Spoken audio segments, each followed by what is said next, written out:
Today we're going to take a look at a build of Ulalek Fused Atrocity. This is one of the new Eldrazi commanders that we got out of Modern Horizons 3. Now there are two potential commanders out of this set that you could use.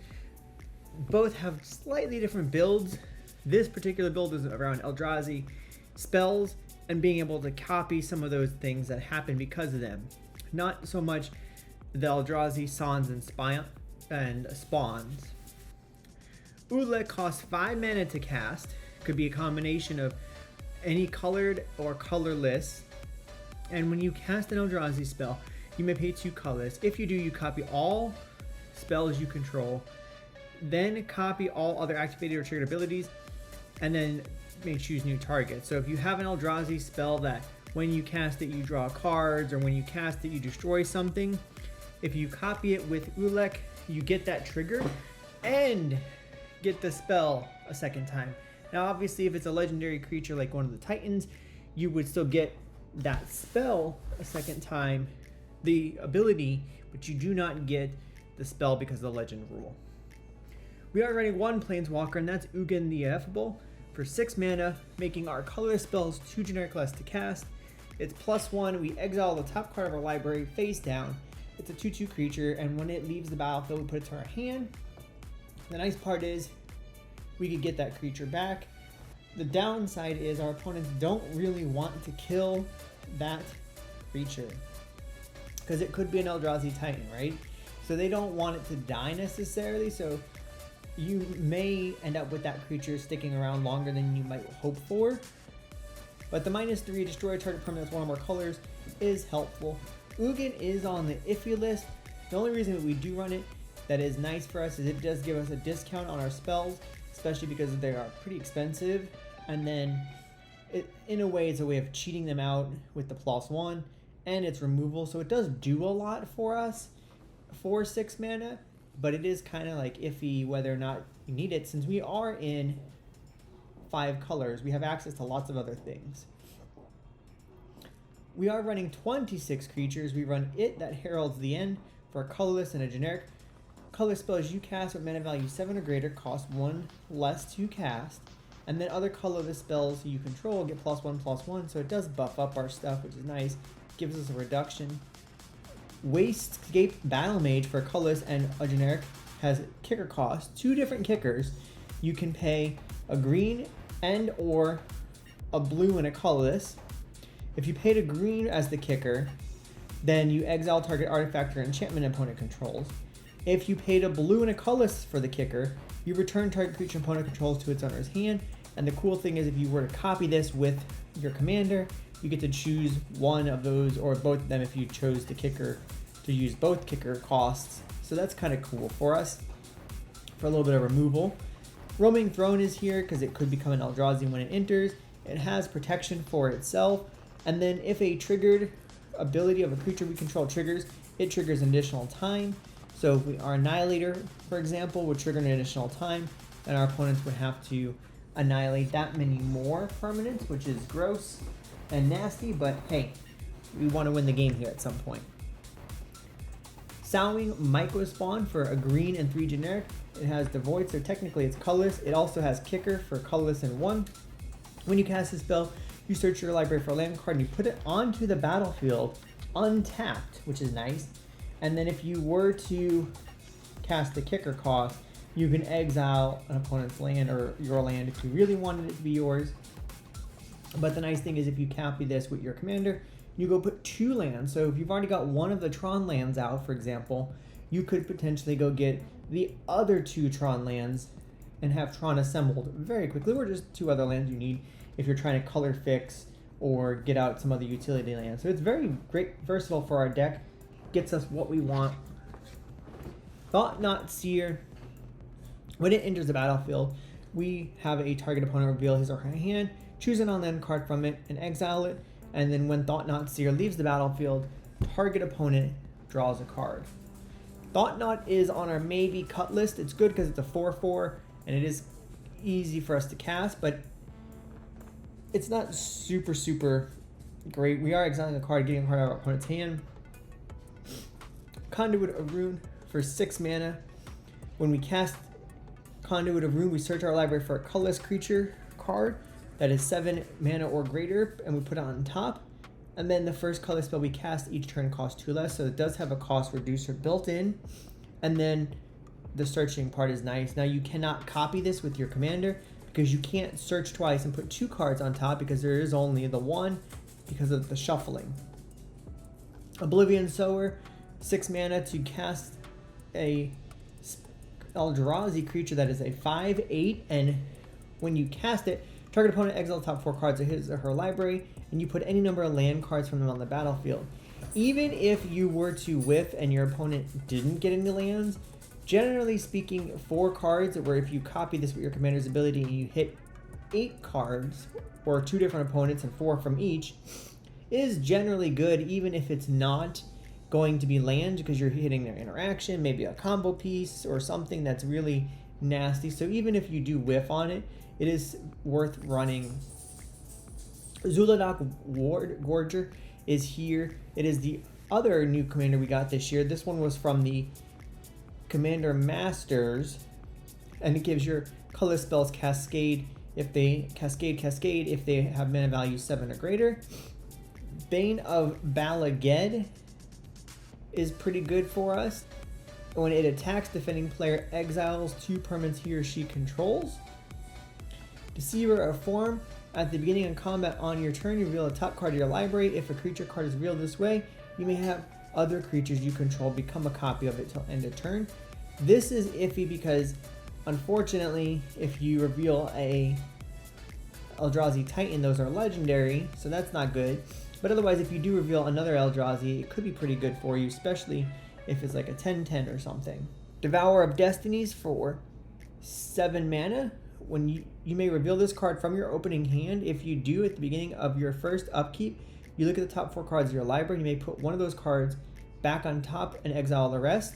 And then when you cast the spell, you exile target permanent to 1 or more colors. Null Drifter is pretty cool. It's like Mold Drifter, but not. When you cast it, you draw 2 cards. It has flying, which is good because we don't really have a ton of flyers in the deck. And then it has Annihilator 1, or you could even evoke it for a blue and 2 generic. World Breaker for a green and 6 mana. When you cast it, you exile target artifact, enchantment, or land. It does have reach. It's a 5/7, and then you can pay a colorless and 2 generic, sacrifice a land, and return World Breaker from your graveyard to your hand. So you have a way of getting it back, which is nice. Breaker of Creation for 8 mana. When you cast the spell, you gain 1 life for each colorless permanent you control. It does have hexproof from each color. Annihilator 2, and it's an 8/4. Ulamog's Crusher is for 8 mana for an 8/8. Has Annihilator 2. It does have to attack each combat though, so that's gonna make your opponents kind of salty. Artisan of Kozilek for 9 mana for a 10/9. When you cast the spell, you may return a target creature card from your graveyard to the battlefield. It has Annihilator 2. If you were to copy this with your commander's ability, you can end up getting back 2 creatures, which is good. Kozilek, the Broken Reality, the new Kozilek. When you cast this spell, up to 2 target players each manifest 2 cards from their hands, and then you would draw a card for each card manifest this way. If you copy this with your commander, you could be getting a nice amount of card draw here and getting cards out of your opponent's hands, not libraries, which is good. And then other colorless creatures you control get +3/+2. Flayer of Loyalties for 10 mana. When you cast the spell, you gain control of target creature until end of turn. You untap it. It has a base power and toughness of 10/10. It gains Trample and Annihilator 2 and Haste. And then, of course, Flayer of Loyalties has Annihilator 2 and Trample. Kozilek Butcher of Truth is here for the card draw.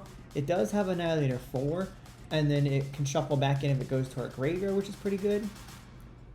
Kozilek the Great Distortion is here for the card draw mainly. It is kind of iffy because otherwise it doesn't really do anything else.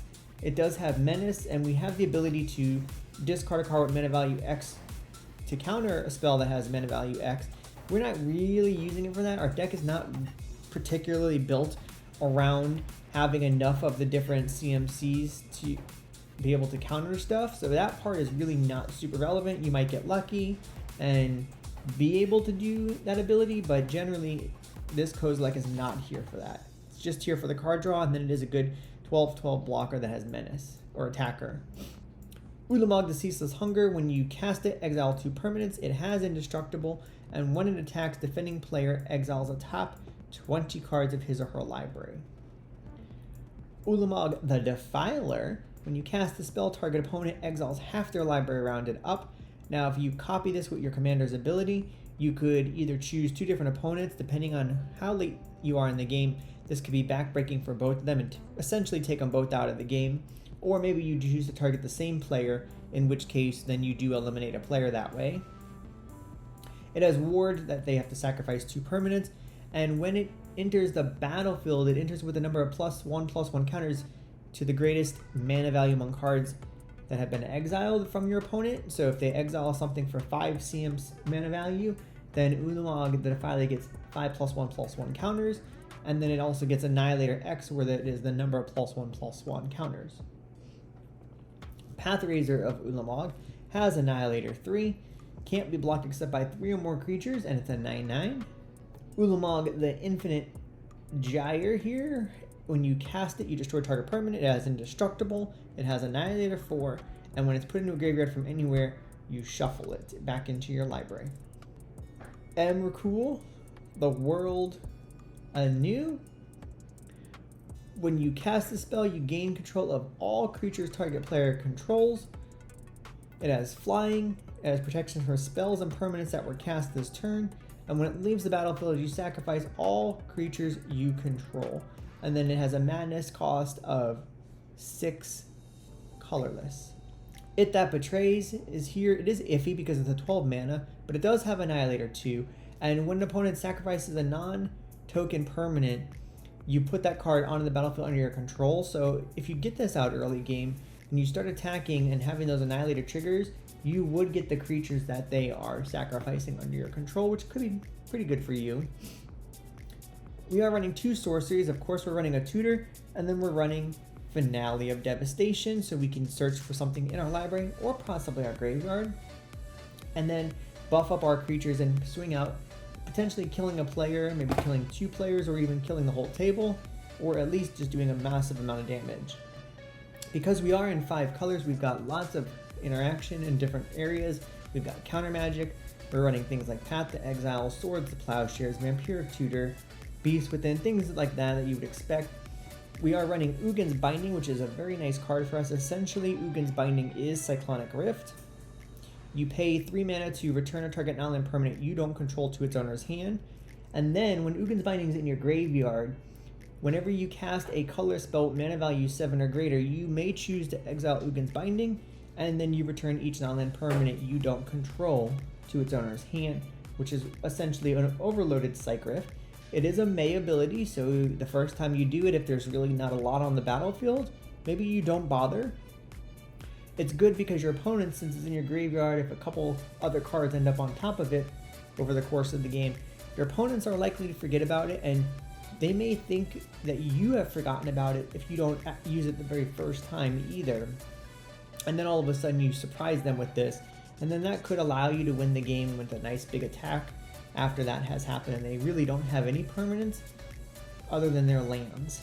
We're running 15 artifacts, mostly mana rocks, in our deck that make colorless mana or a colored type. We are running Basalt Monolith, and we'll talk about why here in a minute. Forsaken Monument is a awesome card in this deck. It buffs up our creatures. When we tap a permanent for colorless mana, we add an additional colorless. When we cast a color spell, we gain 2 life. This is for even our land, which at first glance I did not realize that included your lands. So even our lands now would tap for 2 colorless, which is pretty amazing for our deck. Chromatic Ori's iffy. The only reason it's pretty good in our deck is it taps for 5 mana. It could allow us to spend mana for any color. And then we can pay 5 and draw a card for each color among permanents. Now you only draw 5 at most from your commander. You don't draw 6 because colorless is not a color. So you don't draw 6, you draw 5. Enchantments, we have Kozilek's Unsealing for 3.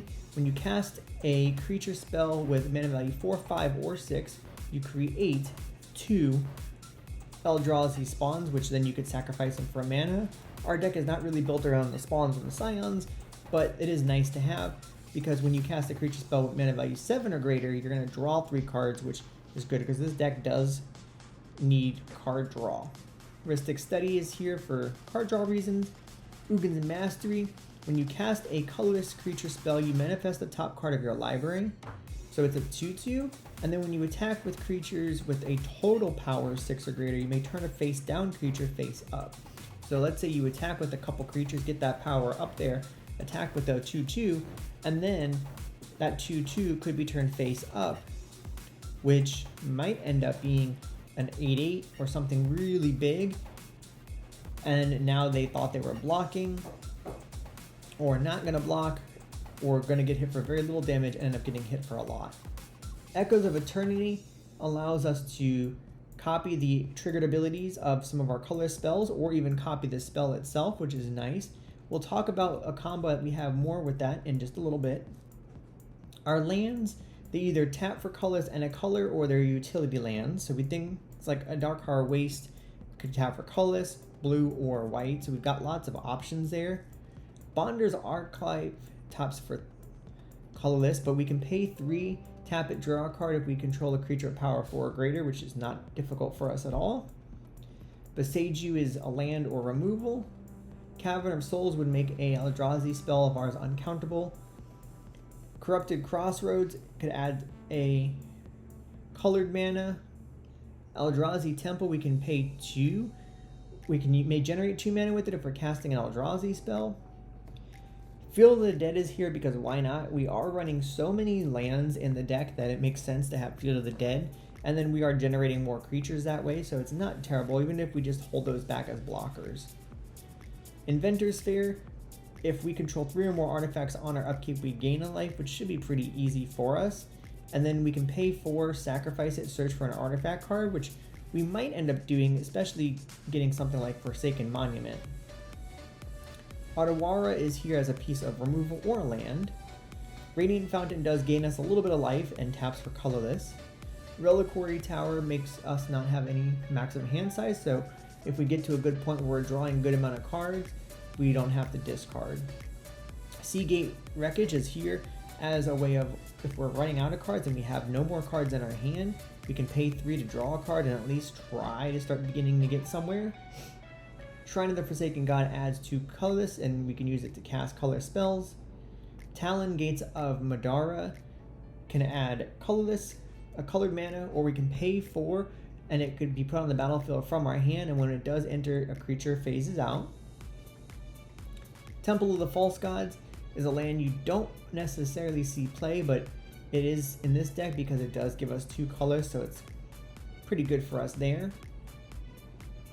Zacastia's Dig Site is a favorite of mine, paying 3 mana to surveil 1, maybe get rid of a pocket of lands, get it in one of the Eldrazi Titans that we don't need right now, maybe we don't have the mana right now to cast it, so we put it in our graveyard and then let the shuffle trigger happen and put it back in our deck so we could potentially get a shuffle and do some digging and stuff there.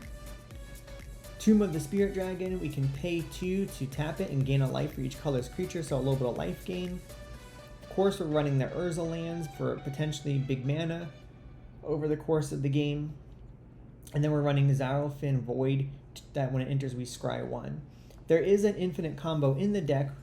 We do have Basalt Monolith and Forsaken Monument, which would make infinite colorless. Basalt taps for 3, and Forsaken Monument would add an additional color. So each time we would net 1, and we could untap it and make infinite colorless mana. And then, if we have Echoes of Eternity out and then we cast one of our Eldrazi spells, we could potentially, especially if it's one of the ones that destroy a permanent or exile a permanent when it's cast, we could potentially copy that spell a lot of different times and then end the game that way by removing our opponent's board and essentially getting infinite copies of it. If it's one of our littler Eldrazi's, then that's okay too, and we can end up with a huge board state that our opponents have to figure out a way to remove for the next turn.